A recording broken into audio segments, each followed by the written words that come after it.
कुंभ मेला दुनिया के सबसे बड़े धार्मिक मेलों में से एक है।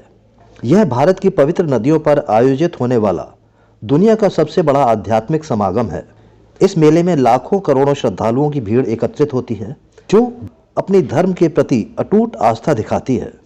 श्रद्धालुओं का मानना है कि कुंभ मेले के दौरान पवित्र नदियों में स्नान करने से न केवल आत्मा की शुद्धि होती है, बल्कि सारे पाप भी धुल जाते हैं और मोक्ष की प्राप्ति होती है। कुंभ मेले का आयोजन हर 12 साल में एक बार किया जाता है। तो आइए इस वीडियो में कुंभ मेले की धार्मिक आस्था की गहराई को समझते हैं।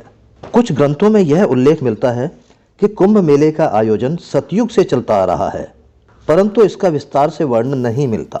इतिहासकारों की माने तो कुंभ मेले का आयोजन 850 साल से भी ज़्यादा पुराना है और गुरु शंकराचार्य द्वारा महाकुंभ की शुरुआत की गई थी। वहीं कुछ कथा कहानियों में बताया गया है कि कुंभ मेले की शुरुआत समुद्र मंथन के बाद शुरू हुई। समुद्र मंथन का उल्लेख शिव पुराण और मत्स्य पुराण में भी मिलता है। समुद्र मंथन के दौरान समुद्र से कई बहुमूल्य रत्न निकले थे। सभी रत्नों में अमृत अनमोल रत्न था। अमृत को लेकर देवता और दानवों में युद्ध छिड़ गया।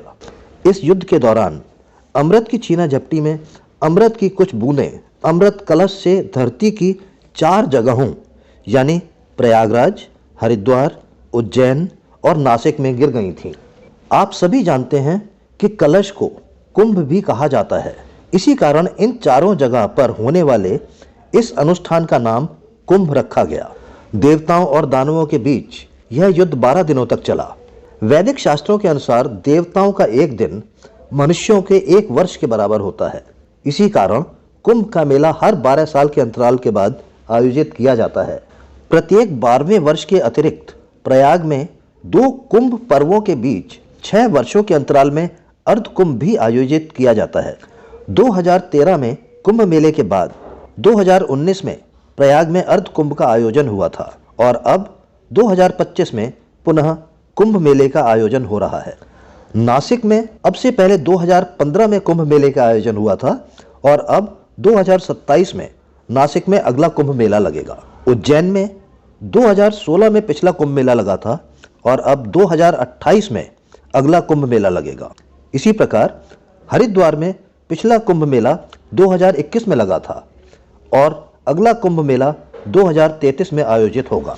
ऐतिहासिक प्रमाण की बात करें तो कुंभ मेले का आयोजन हिंदू सम्राट हर्षवर्धन के काल से होता आया है।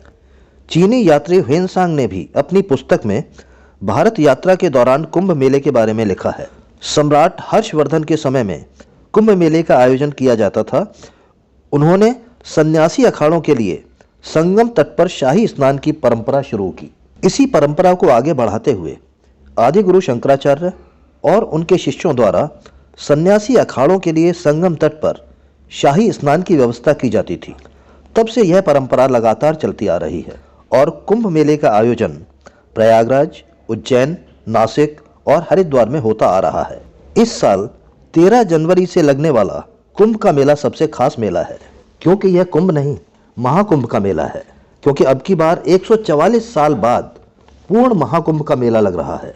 आसान भाषा में कहें तो हर 12 साल में कुंभ मेला लगता है और लगातार 12 बार ऐसा होने के बाद पूर्ण महाकुंभ का आयोजन किया जाता है।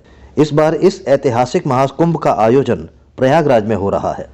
प्रयागराज को महाकुंभ के लिए विशेष स्थान माना जाता है, क्योंकि यहाँ गंगा, यमुना और सरस्वती नदियों का संगम होता है। मान्यता के अनुसार इस संगम में शाही स्नान करने से मोक्ष की प्राप्ति होती है और इंसान के मरने के बाद उसको स्वर्ग में स्थान मिलता है। प्रयागराज में भारत की इन 3 पवित्र नदियों गंगा, यमुना और सरस्वती का संगम का उल्लेख पुराणों में भी मिलता है। आप यह तो जानते ही होंगे कि सरस्वती नदी अब विलुप्त हो चुकी है, लेकिन यह नदी धरती के धरातल में आज भी बहती है। पंचांग के अनुसार महाकुंभ की शुरुआत पौष पूर्णिमा स्नान के साथ होती है और महाशिवरात्रि के दिन अंतिम स्नान के साथ कुंभ मेले की समाप्ति की जाती है। इस साल 2025 में 13 जनवरी से 26 फरवरी तक कुंभ मेले का कार्यक्रम चलेगा। यह मेला लाखों करोड़ों श्रद्धालुओं की अपने धर्म के प्रति अटूट आस्था का प्रतीक है और सदियों से चलता आ रहा है। उम्मीद करता हूं दोस्तों वीडियो हमेशा की तरह ज्ञानवर्धक लगी होगी। वीडियो में अंत तक बने रहने के लिए आप सभी का धन्यवाद।